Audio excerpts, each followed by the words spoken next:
What would you do if the most powerful man in the room looked right past you like you were nothing?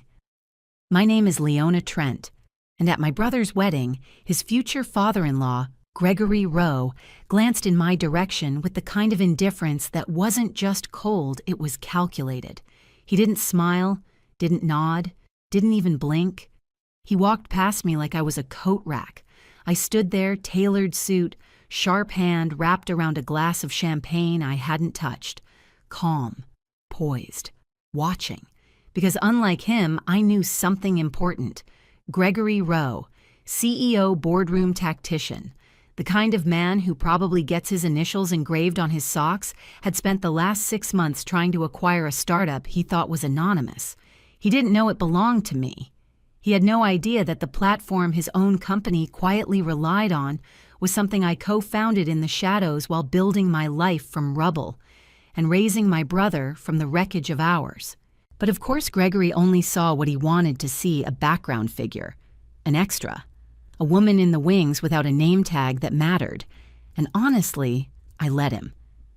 Because what he didn't know, what none of them knew, was that I was on the speech list.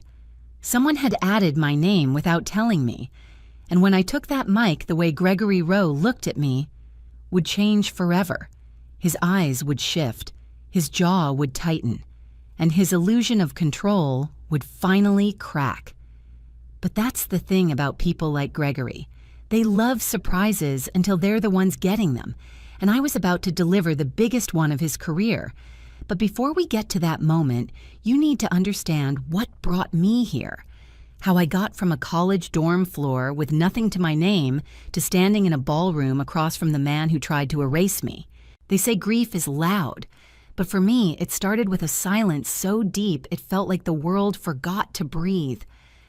I was 22 when the call came. Finals week. I was still in my college hoodie, barely surviving on caffeine and ramen when my advisor's voice cracked through the line. "Leona, I'm so sorry. Your father. There's been an accident." He was gone. Just like that. No goodbye. No final memory.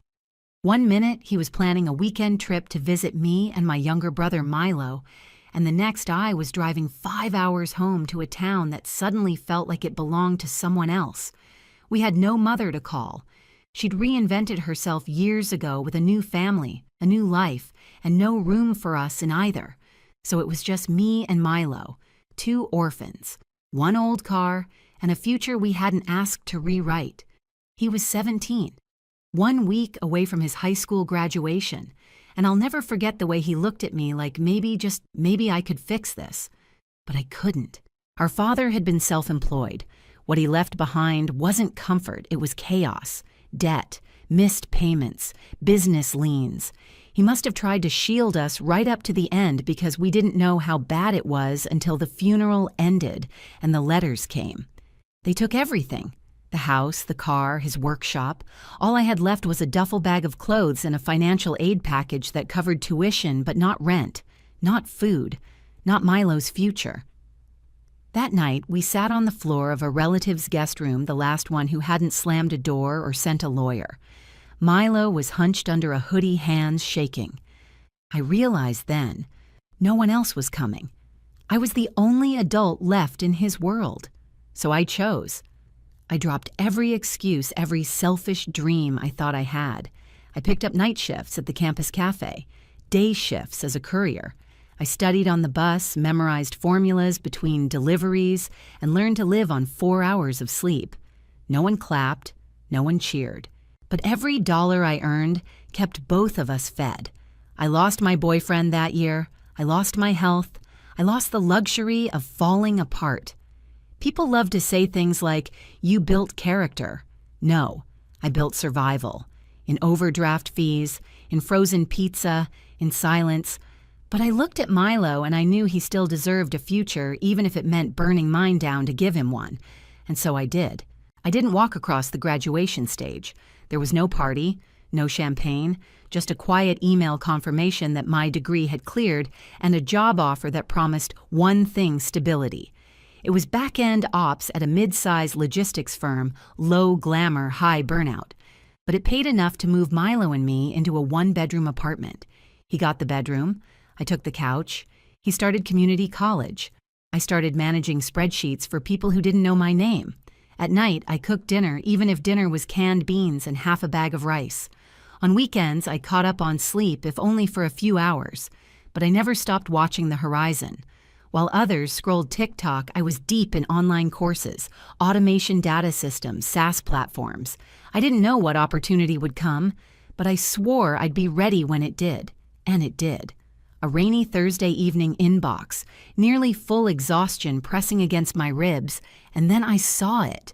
"Hey Leona, remember me, Felix Marin? I've got something you might want to hear." Felix was an old classmate, brilliant, chaotic, entrepreneurial in a way most people only pretended to be. He and a friend were building a prototype for automating back-end processes in medium-sized firms, exactly the industry I was drowning in. He needed someone who could stabilize the chaos pitch clients and quietly make things run. I should have said no. It was risky. It was underfunded. It was everything I wasn't supposed to chase. But I said yes, because for the first time in years, something inside me lit up again.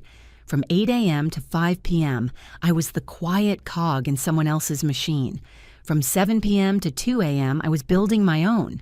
We worked out of borrowed cafes and spare bedrooms. Some nights, I fell asleep with my laptop still glowing on my chest. Money was non-existent. Stress was the currency. One co-founder quit after 6 brutal months. Felix and I barely held on. But then, it happened. A mid-tier corporate client ran our pilot and reported a 40% reduction in processing time. They told 3 more firms. Suddenly, we had traction, real traction. A review dropped on a mid-sized tech blog. Our inbox exploded. Demo requests came hourly. I wasn't just coding anymore. I was leading systems, resolving bugs, onboarding users, managing back-end, scaling all on $0 marketing dollars. Still, I didn't quit my day job. I'd learned the hard way how fast the rug can get pulled out. So I saved every single damn penny. Felix became the face TEDx Talks, interviews, handshakes. I stayed behind the curtain, on purpose. Because while others chased headlines and hype, I was chasing something rarer: security. I didn't want applause. I wanted Milo to go grocery shopping without checking his bank balance first. And eventually he did. He got into a state university, on merit. I paid every bill, on time. We had health insurance, working appliances, emergency savings. That to me was luxury. No one saw it. No one needed to. But I did. I watched Milo reclaim his smile. I watched him become more than a tragedy. And I stayed hidden. Because sometimes power grows best where no one's watching. It was a Tuesday night, and I was eating cold pasta straight out of a Tupperware on the couch, still in my work clothes, one eye on a bug report, when Milo called. His voice was excited, shaky, almost too casual. "Hey, Leona. I need to tell you something."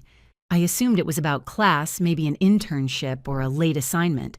What I didn't expect were the next words, "I'm getting married." My fork paused midair. To Evan. We've been serious for a while, but I didn't know how to bring it up. I'd met an Evan once, passing introduction, nothing serious. I'd never heard the word marriage come up. "Are you okay?" I asked. He laughed nervously. "I'm more than okay. I'm happy. I just wanted you to hear it from me. And he wants to meet you." That last part made me sit up, because anyone who wanted to marry my brother, the boy I raised, protected, shielded, had better want to meet me. I wasn't just a sibling. I had been every role that mattered when no one else showed up. We agreed on a dinner that Friday. Casual, no pressure. I offered to cook. I remember the door opening. Evan stood there, flowers in one hand, a bottle of red in the other, his smile a little too perfect. Polite, charming, polished. But something about his last name made my brain itch. "Rowe," I said slowly as we sat down at the table. "Any relation to Gregory Rowe?" Evan paused just long enough to register. "He's my father." And just like that, the puzzle snapped into place. Gregory Rowe, CEO of Rowe Enterprises, industry shark. one of the loudest, sharpest voices in enterprise tech. He'd spent the last year quietly circling our platform, trying to acquire partner or absorb it. Every email he sent dripped with backhanded praise and masked condescension offers wrapped in superiority, as if he were doing us a favor just by showing interest. He didn't know I was the one he was chasing, and now his son was sitting in my kitchen. I didn't flinch. I didn't mention the company. I didn't even blink. Because this dinner wasn't about business. It was about Milo, and if Evan was sincere, I could find a way to make peace with the rest. Later that night, Milo caught me alone in the kitchen. He went quiet for a bit. "Everything okay?" I studied his face. His voice wasn't worried, it was hopeful. "You really love him, I do," he said. "He's not like his father, he's kind. He listens." He looked older than I remembered. Calmer. Surer. I nodded. "Okay," I said. "Then I'm in your corner." And I meant it. Even if the man waiting at the end of that aisle was Gregory Rowe's son, even if the shadow of his name stretched across everything I'd built, because if there's one thing I'd mastered, it was navigating around men who underestimated me. The family meet and greet was held at an upscale country club, all white tablecloths, crystal glassware, the kind of place where everything gleams and people like Gregory Rowe expect to be the brightest thing in the room. Milo asked me to attend. I said yes, not for the setting, not for the speeches, for him. I walked in alone, minimalist black dress, low heels, no labels, clean, elegant, controlled. Gregory spotted me immediately. He scanned me like a resume. Shoes, hair, posture, then dismissed me without a flicker. When we were formally introduced, he offered a handshake so limp it barely registered as touch. "Oh," he said flatly. "You're just her sister." I assumed her mother would be here. There was a pause. "Our mother left a long time ago," I replied. Tone even, a blink of acknowledgement. Then nothing. He moved on like I was wallpaper. Later, the inevitable question came delivered with the trademark Rowe detachment. "And what is it that you do again?" That tone, that searching investor sniff, looking for pedigree, status, leverage. "I work corporate," I said simply, which was technically true. He didn't press, didn't care, and I didn't give him more, because he didn't deserve it. When I told Felix about it later, he just laughed. "You realize this man is going to have a stroke when he finds out who you are, right?" I smiled. "Let him think I'm no one. It'll make the truth louder." The weeks flew by. Wedding prep took over Milo's life. I stayed involved from a distance, funding things, quietly coordinating a few key pieces behind the scenes. I didn't need credit. I needed calm.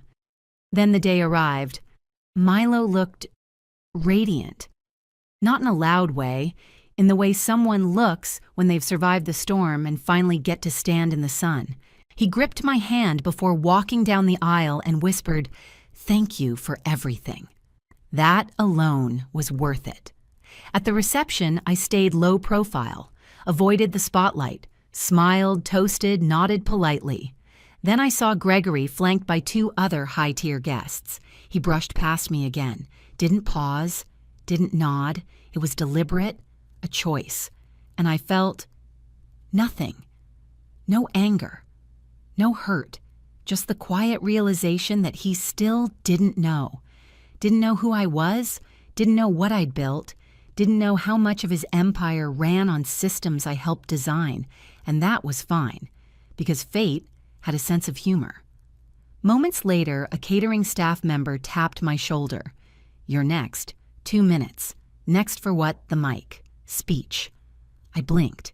No one had told me I was speaking, but someone had added my name to the list. No warning, no cue, and I could have declined, should have maybe. But something inside me, some mix of fatigue, pride, and quiet calculation whispered, "No. You're going to stand up. You're going to speak, and they're finally going to see you." I buttoned my jacket, walked to the mic, and took the room. The mic was warm in my hand. The ballroom dimmed just enough to make everyone look up. I didn't clear my throat. I didn't fumble for a note card. I just began. "Good evening. My name is Leona Trent. I'm Milo's sister. That caught their attention. I paused, let it breathe. But I wasn't just his sister growing up. After our father passed unexpectedly, I became his guardian. I was 22. He was 17. We had no other family. The air shifted. Forks paused. Glasses lowered. Our mother had moved on long before, so I did what I had to do. I finished college while working multiple jobs. I paid rent, cooked dinners, filled out his FAFSA forms, and held it together on 4 hours of sleep. I lost things along the way, relationships, wrest whole pieces of myself, but never him. I looked at Milo. He was crying. Not hard, just a steady, grateful silence. And he made it. Because he's brilliant and kind, and because he let me walk beside him even when I didn't have all the answers. Then I shifted gears calmly, almost casually. During those same years, I also co-founded a software company. Some of you may even use our platform. We're quietly embedded in dozens of major firms. We started with nothing but code and coffee shop Wi-Fi, and today we support some of the biggest enterprise systems in the country. Now that landed. I saw heads tilt, brows rise, the whispers ripple through the room, and finally, Gregory Rowe turned toward me, fully. Like a man waking up in a room he didn't realize he was sleeping in, I let that silence stretch. But I'm not here to pitch you. I'm here to honor the one thing I've built that matters more than any software or client roster. I turned to Milo and Evan. What you two have is rare. Trust, partnership, joy. I see it, and I honor it. And I'm proud to stand here not just as a sister, but as someone who believes in both of you. The applause came slowly at first. Then it filled the room. But I wasn't waiting for it. I stepped down, walked back to my table. Only I didn't make it. Gregory Rowe intercepted me, his expression unreadable, his hand extended. "Leona, was it?" he asked. That was quite a speech. I shook his hand. Firm, controlled. "Thank you. You're the co-founder of..." He paused, searching. "Yes," I said. "The platform your company's been trying to acquire." There it was. His smile faltered. "Just enough." I had no idea. "No," I replied, calm as a blade, because I wanted you to see who I was when you thought I was nobody. He didn't respond. He didn't have to. I gave him a tight, polite nod. "Enjoy the evening, Mr. Rowe." And I walked past him. Felix raised his glass at our table, said nothing. We clinked, and that was that. The rest of the night unfolded like magic. Milo danced freely. Evan was gracious. Gregory stayed civil, but quieter now, more careful. He'd seen the truth, and it had rearranged his posture. But I hadn't said everything, because I didn't need to. We never sold the company, not because of spite, not even because of Gregory. His offers were polished, but they came with the assumption that everyone had a price. I don't. Felix and I stayed independent. We scaled smart. And yes, Rowe Enterprises still licenses our software. His employees submit tickets like everyone else through the same portal, answered with the same professionalism. We're always courteous, always prompt, never personal. Because some things don't need revenge. They just need distance. Evan never brought it up again. He respects boundaries, and more importantly, he respects Milo. And Milo, he's thriving. He teaches volunteers, bakes bread on Sundays. He smiles in a way he didn't when we were kids, and everything felt one gust of wind away from collapse. That smile is my return on investment. People still assume things about me, that I'm just a quiet woman in the corner, that I don't own the building they're standing in, and that's fine. Let them. Because here's what I've learned. The ones who dismiss you when you're silent are the same ones who scramble to respect you once they know your title. But by then, their respect means nothing. True respect. It shows up when no one's watching. It's not a reaction, it's a decision. Gregory Rowe's mistake wasn't underestimating me. It was assuming being unseen meant being unimportant. I've never needed the spotlight. All I needed was to make sure Milo would be okay, and now he is. That's more than enough. Have you ever been overlooked by people who thought they knew your worth? Drop your story below. And if Leona's journey spoke to you, like, comment, and hit subscribe. Because this is just one of many stories where silence isn't weakness, it's power. What would you do if your family sat around the kitchen table laughing about how little you helped them while secretly living in a house you paid for? I didn't know betrayal could hit like that. Not until the moment my uncle sent me that video. It was late evening and I was finishing up a quiet Friday in my Phoenix home office when Uncle Jason's text popped up. "You need to see this." I couldn't stay quiet anymore. At first, I thought it was some old family clip. But the second I pressed play, my entire body went cold. There they were, my mother, father, and brother Thomas, sitting at our childhood kitchen table under that familiar Arizona sun, chatting, as if I didn't exist. Well, I existed, but only as a problem, a burden, a joke. Lindsay only helps because she owes us. My mother said, her voice cutting like broken glass. "Yeah," Thomas chuckled. "She acts like she's doing us this huge favor. What a joke." And my father, the man who taught me to ride a bike, who held my hand through my first math test, he just nodded. No defense. Not even hesitation. The video was shaky, clearly taken without their knowledge, but the sound was crisp. So were their words. Crystal clear and cold. I watched it 3 times. Not because I didn't believe it, but because a part of me still hoped I had misunderstood. But there was no misunderstanding. They thought I was just chipping in. They had no idea that for the last 4 years I'd quietly paid the bulk of their mortgage, over $267,000, through an LLC I built to protect myself. To protect them even. They thought they were sending their monthly payments to a regular bank. What they didn't realize was that I was the bank. Divine Investments LLC wasn't some faceless institution. It was mine, my baby, my shield. And they never once read the fine print. It all started 4 years ago during the housing crash. The Phoenix market was sliding fast and my parents were about to lose their home. The very same house they were now sitting in, tearing me apart behind my back. I was 27 at the time, already working as a software development manager, quietly successful even though they never really understood what I did.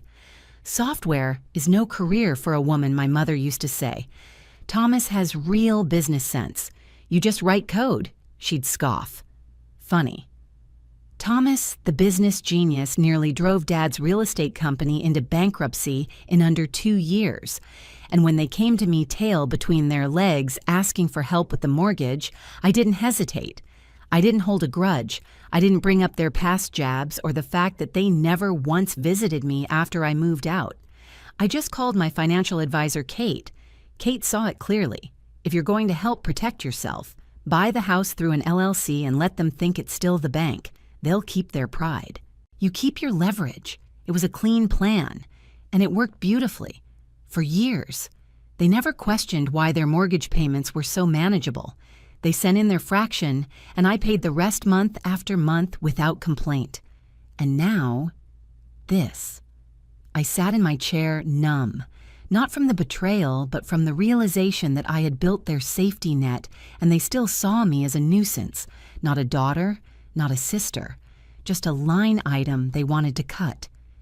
The text from Uncle Jason came again, this time gentler. "I'm sorry, Lindsay. They've been talking like this for months. I couldn't let it continue. My hands should have been trembling, but they were steady eerily, so as I pulled up the mortgage documents, that's when I remembered it. The clause. The one Kate had slipped into the agreement 4 years ago with just 5 words, purchase option upon borrower default. Kate had insisted on it, just in case she'd said. I never thought I'd use it. But now those 5 little words gleamed like gold. I opened my spreadsheets. I had every receipt, every transaction, every bit of proof.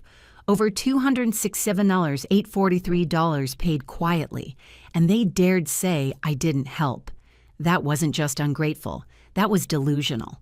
I pulled out my phone and typed, "Thank you for showing me the truth. Don't worry, I won't say you sent it. But things are about to change. because for the first time in 4 years, I wasn't going to make the payment. I wasn't going to save them from the consequences of their ignorance. Let them see what happens when the burden stops carrying the load. Let them meet their real landlord. Because karma. Sometimes she just needs a push. From the outside, nothing had changed. The Arizona sun still painted the sky in burnt oranges and dusky pinks. The neighborhood still bustled with early evening walks and sprinklers hissing over tidy lawns. My parents' house, technically now mine, still looked like the picture of suburban peace. But inside me, something had shifted. Permanently. I wasn't their safety net anymore. 4 years ago, I thought I was doing the right thing. Helping them keep their dignity, shielding them from foreclosure, letting them believe they were still dealing with a faceless bank. Back then, it felt like kindness. Now I saw it clearly. It had been a transaction, one they never acknowledged, one they took for granted. I remembered every detail of how the arrangement came to be. The day my parents came to me, panic in their voices, shame in their eyes, because they were going to lose the house. Thomas stood behind them, arms crossed, not saying much. I remember thinking he'll never fix this, but I can. So I created Divine Investments, LLC, a name that sounded official, distant, and untouchable. We bought the house from the bank. I kept the paperwork clean and legal. My advisor, Kate, dotted every I. They never read the documents. They were too relieved to ask questions. To them, the name meant nothing. They just sent their modest $1.100 monthly contribution like clockwork, thinking it covered everything. It didn't. I paid $5.400 more every single month. That came out to $267.843 over 4 years. They never knew. Only Uncle Jason did. He'd overheard Kate and me at a family barbecue 2 years ago. Pulled me aside, his face tight with concern. "You're too good to them, Lindsay. They don't deserve it." I defended them, of course. "They're just old-fashioned," I said. "They've always given me a home." But that illusion shattered with the video. Their sneers, their casual contempt, my mother's venom-laced words, my brother's smugness, my father's silence. No more. I opened the LLC account and stared at the due date 13 days away. And for the first time since I created Divine Investments, I didn't feel responsible. I felt powerful. The clause Kate added, the purchase option upon borrower default, meant that if they missed even one payment, I could trigger immediate ownership. They'd go from unwitting homeowners to month-to-month tenants. And if they failed again, eviction, legal, binding, unstoppable. I wouldn't warn them. I wouldn't fight. I would simply act. The next morning, another bombshell landed. More screenshots from Uncle Jason, this time from a group chat, a private one apparently titled Family Finances. I hadn't been invited. I'd been deliberately excluded. That hurt more than I expected. In the thread Thomas wrote, "Lindsay thinks she's so special with her little tech job. Barely helps with the mortgage while I'm here every day running Dad's business." Mom replied, "We should ask her for more. She's single, no kids. What else is she spending it on, and Dad? The man who once read me bedtime stories, we gave her everything. She's just selfish now." I stared at the screen, the words blurring slightly as my throat tightened. 267,843 selfish. That wasn't just betrayal. That was war. As if on cue, my phone buzzed. Mom. "Sweetie, can you come to dinner Sunday? We need to talk something important." I knew exactly what that something was. They were going to ask for more money. Probably wrap it in nostalgia and guilt. A little lasagna, a little sob story, a lot of manipulation. I almost laughed. Instead, I texted Kate. "I need to know exactly what happens if they miss a payment." She called immediately. "I figured this was coming," she said. "If they default, Divine Investments can take full ownership immediately. You become landlord. They become tenants. Arizona laws are on your side.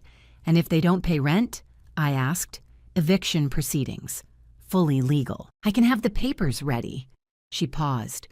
"Are you sure, Lindsay? This is your family." I thought about all the Sunday calls I answered. the birthday checks I sent for my nieces and nephews, the emergency payments I made when Thomas overdrew their accounts and blamed market volatility. I thought about the way they laughed at me, mocked me, searched my cloud storage when I visited trying to find leverage, trying to destroy my career. Yes, I was sure. Don't worry, I said, my voice firm. I won't confront them yet. I'll go to dinner. Smile. Let them think everything's fine. Kate chuckled. A perfect poker face. They taught me well, I said. I texted my mom back. Of course I'll come. Looking forward to it? The heart emoji tasted like ash in my mouth, but it served its purpose. Let them think they still held the cards. The next 13 days would be a countdown, but not to the favor they expected. To the fall they never saw coming. There's something unnerving about being in a house you technically own while its occupants plot behind your back. That was the exact sensation crawling under my skin as I pulled into the driveway of my parents' Phoenix home that Sunday evening. The sunset painted the desert sky in soft tangerines and violets. From the outside, everything looked normal, familiar, but nothing was. I checked my purse one last time, not for lipstick or keys, but for the draft eviction notice tucked inside a plain folder, just in case. As I stepped up to the door, the scent of lasagna hit me, my mother's signature move, comfort food weaponized with precision. Lindsay, sweetheart, she greeted me with a hug that felt a little too tight. Her designer bracelet flashed in the porch light. I recognized it from a luxury brand I knew she couldn't afford unless she'd been skimming from their portion of the mortgage again. Inside, Thomas sat at the dining table like a smug little king, his button-down shirt, crisp sleeves rolled just enough to show off a Rolex I knew he didn't buy with his own money. "Hey, sis, good of you to make time for your family," he said, flashing that forced smile. I smiled back, my voice sugar-coated. I always have time for family. The irony tasted like copper. My father appeared from his study adjusting his glasses. I caught a glimpse of the papers he was holding, bank statements, probably rehearsing his lines for tonight's performance. The dinner table was set like a stage, lasagna steaming at the center, garlic bread on either side, and manipulation marinated into every detail. As I sat down, my mother started the show. Before we eat, she began reaching to place her hand over mine. We wanted to talk about something important. I nodded. Of course. "What's on your mind?" Thomas cleared his throat, his voice oozing fake concern. "Well, as you know, Dad's business hasn't exactly been booming.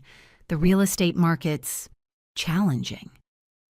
I chewed slowly, letting the awkward silence stretch. The Phoenix market was thriving. The business only struggled because Thomas was running it into the ground. My mother jumped in, her voice soft and syrupy. "We've been thinking a lot about how lucky we are to have a successful daughter. Your father and I sacrificed so much for your education." There it is, I thought.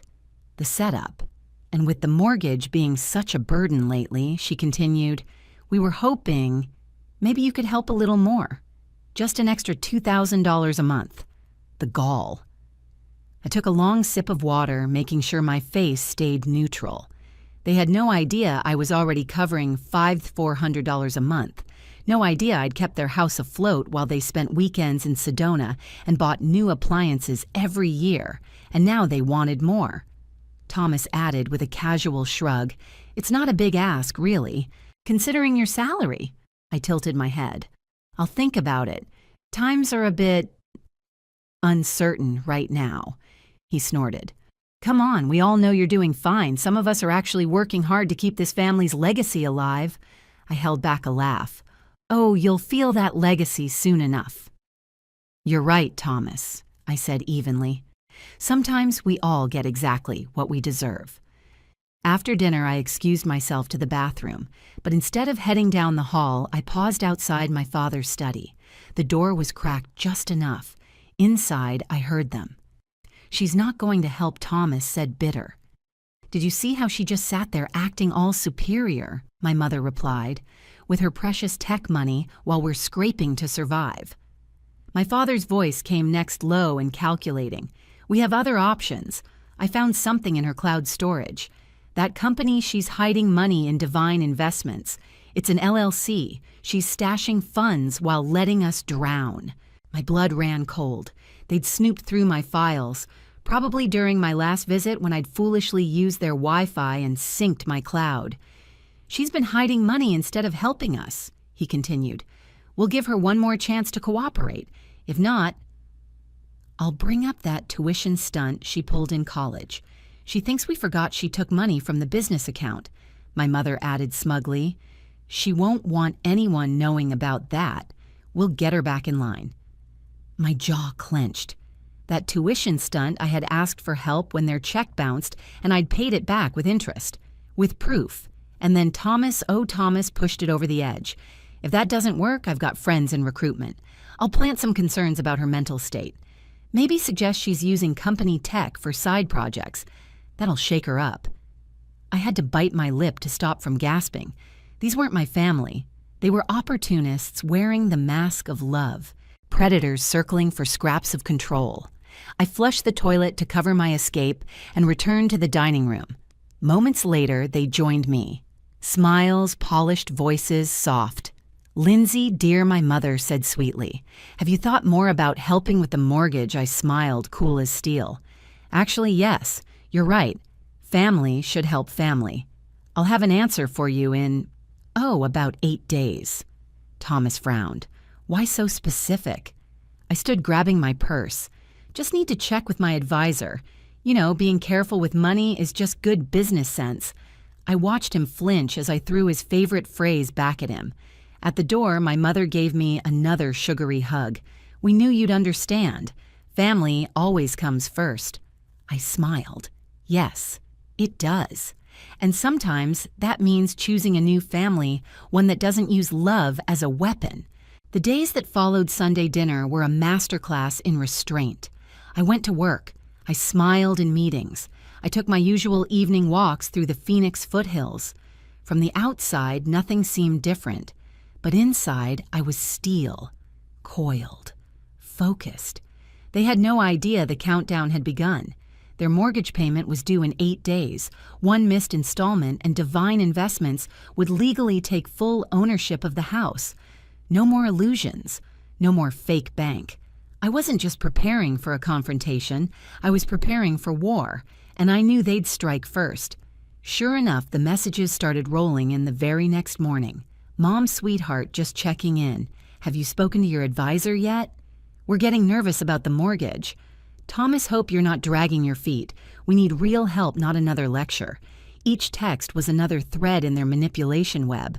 But I didn't bite. Instead, I forwarded them to Kate, my financial advisor. We met for coffee that afternoon, tucked away in the corner booth of a downtown cafe. She slid a folder across the table. Everything's ready, she said. Once they miss the payment, you can trigger the purchase clause immediately. Legally, it's yours. And if they don't pay rent, we move to eviction. I even have the paperwork prepared just in case. I flipped through the document, scanning the signatures. My father's name stood out. Sloppy, rushed. Probably didn't even read the terms. You're sure they can't fight it? I asked. Kate shook her head. Your dad was desperate. He signed everything willingly. They've had 4 years to ask questions and never did. The law is on your side. I nodded slowly. Then let's wait. Let them believe I was stalling. Let them keep building their trap, not realizing I had already reset it beneath their feet.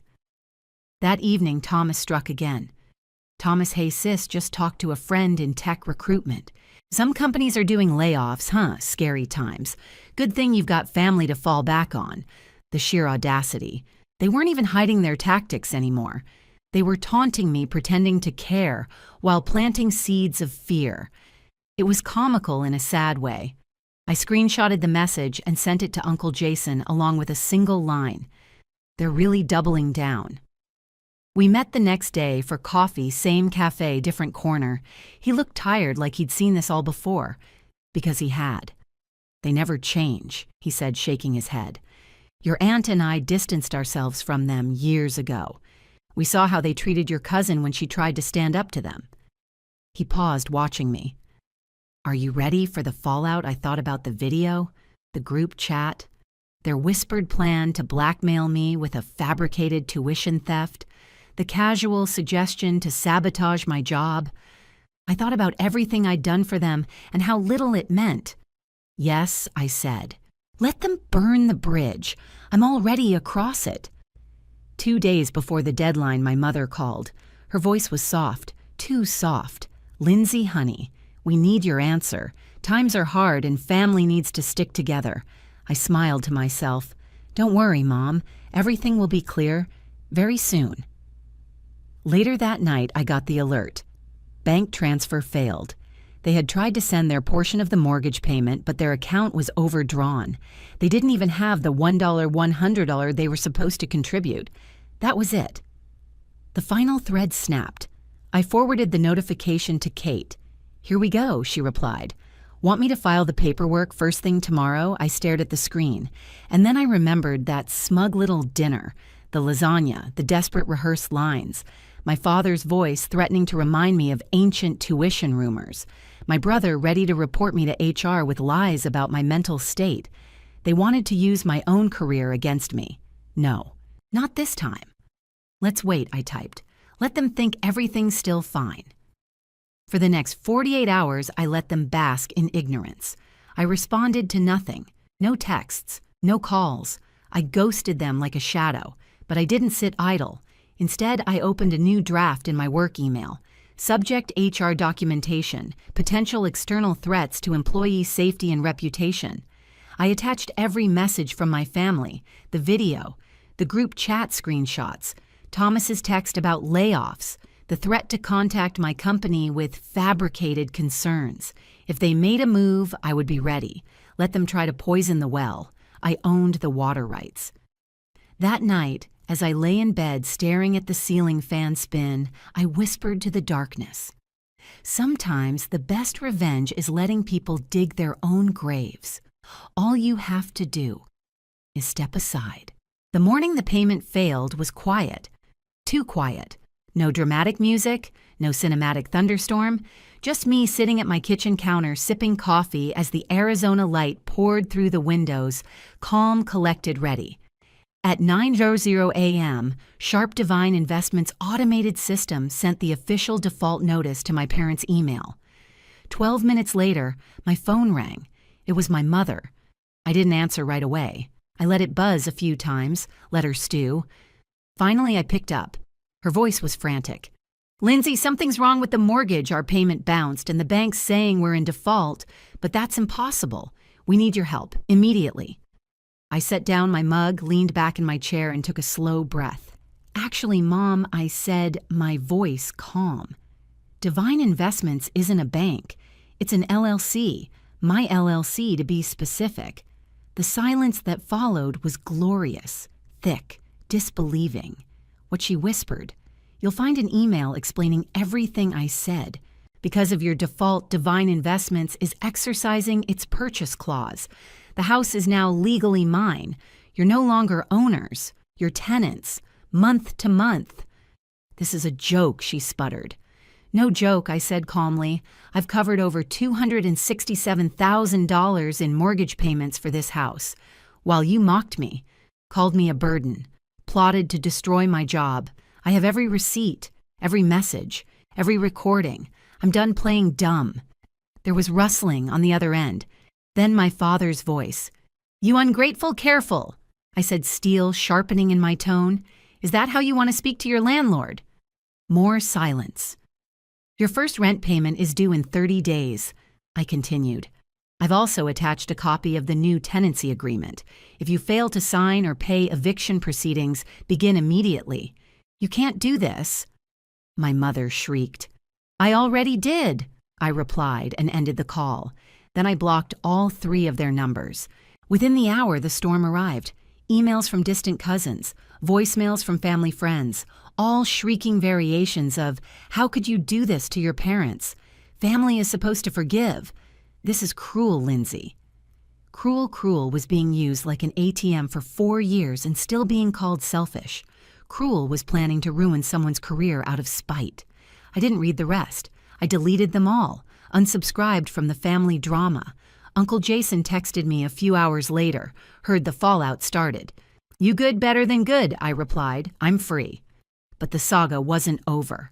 Over the next few weeks, they tried everything. They hired a lawyer who quickly realized they had no case. The contract was ironclad. Thomas even made good on his threat.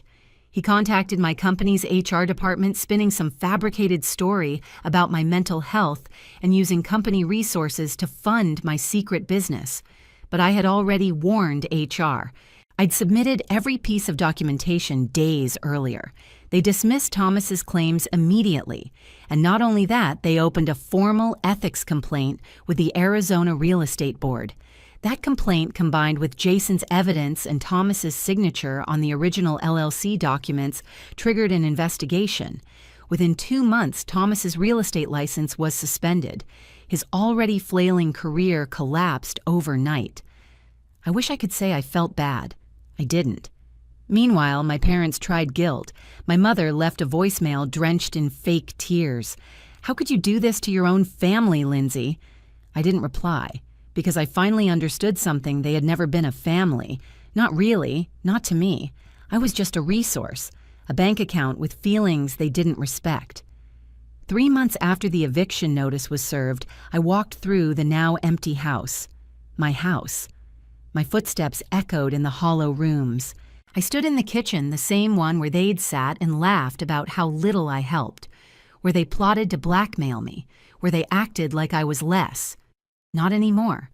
The house was clean, quiet, and finally mine in every sense of the word. Uncle Jason and his wife were due to arrive soon. They were helping me prep the house for sale. We'd already found a buyer, but I had something else in mind. I texted Kate, "Let's redirect the proceeds. I want to start a foundation, something for people like me, people recovering from financial abuse by family." Her reply came seconds later. "On it.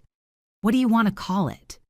I stared out the kitchen window, watching the phoenix sky bloom in gold and lavender, and I knew. The first family fund, I typed, because sometimes the first real family you have is the one you choose. 3 months later, the paperwork was finalized. The house that once held every painful memory, every forced smile, every manipulative dinner, was no longer theirs. It wasn't mine either, not really. It was a symbol, a monument to what I'd survived, and it was time to turn that symbol into something new. Uncle Jason and his wife helped me walk through it one last time. Every corner had a story: the hallway where I learned to walk the staircase, where Thomas once pushed me, during a tantrum, the backyard where Dad used to praise my science fair ribbons before pretending I was just lucky. We moved room by room, boxing up remnants they left behind, forgotten dishes, a few dusty books, a framed photo of Thomas with a ribbon from a local real estate conference ironically taken the same year he lost his license. "It feels lighter in here," Jason said. I nodded, because for once, no one's pretending. The sale closed 2 weeks later. The wire transfer from the buyer hit Divine Investments' account by noon. I instructed Kate to route every dollar after fees and taxes into the new nonprofit, the First Family Fund, a grant-based program supporting survivors of financial abuse, especially from within families. Women, men, even teenagers who'd been taken advantage of, manipulated or guilt-tripped into giving away more than they could afford, emotionally or financially. For years, I thought helping my family was love. That self-sacrifice was the price of acceptance. But now I understood something far more powerful. Love without respect is just control in costume. The messages eventually slowed. The flying monkeys got tired. The extended relatives faded back into silence when they realized I wasn't going to fold. My mother tried one last time, a voicemail shaky and tired. "Lindsay, I just don't understand. After everything we did for you, after raising you, loving you, how could you do this? We're your family." I sat with that message for a long time. Then I deleted it, because the truth is they weren't asking for forgiveness. They were asking for access. And they lost it. Thomas never reached out again, not after the real estate board opened a second investigation into his fraudulent handling of company accounts. Last I heard, he was working out of a borrowed office space across town, reputation in tatters. My father stayed silent, maybe out of shame, maybe out of strategy. It didn't matter anymore. The only voice that stayed with me was mine. For the first time, I lived without looking over my shoulder. No late-night guilt texts, no sudden family emergencies, no shame, just clarity, just peace. Kate invited me to speak at a small finance conference a few weeks later. She introduced me as a software manager and founder of a growing nonprofit. I stood in front of 80 professionals holding a clicker in one hand and years of silent pain in the other. I thought I was helping them, that by sacrificing my boundaries, I was being a good daughter, a good sister. But the truth is, if someone only loves you when you're useful, that's not love. That's leverage. They clapped. But more importantly, they listened. Afterward, 3 women came up to me crying. One had drained her 401k to keep her brother's bar open. Another had co-signed a loan for her parents who never made a single payment. One woman whispered, "You just told my story. That's when I knew. This wasn't about revenge anymore. It was about reclamation, about turning pain into protection, silence into strength, burden into boundary." The next time I visited Jason and his wife, we toasted with iced tea on their patio. He handed me a tiny potted cactus. "It's not flashy," he said, "but it survives anywhere, just like you." I smiled. "I don't need flashy. I just need mine." That night, I wrote a note and left it folded in my old bedroom window of the now empty house. It wasn't for them. It was for me. I forgive you, but I won't forget. I've chosen my peace over your comfort. You taught me that family comes first, and now I'm choosing myself as family. As I walked out the door, locking it behind me for the final time, I didn't look back. Because the truth is, when you finally reclaim your power, you don't need closure. You are the closure. If you've ever been the helper, the fixer, the forgotten one, this story is for you. Have you ever felt used by the ones who were supposed to love you most? Share your story in the comments. I read everyone.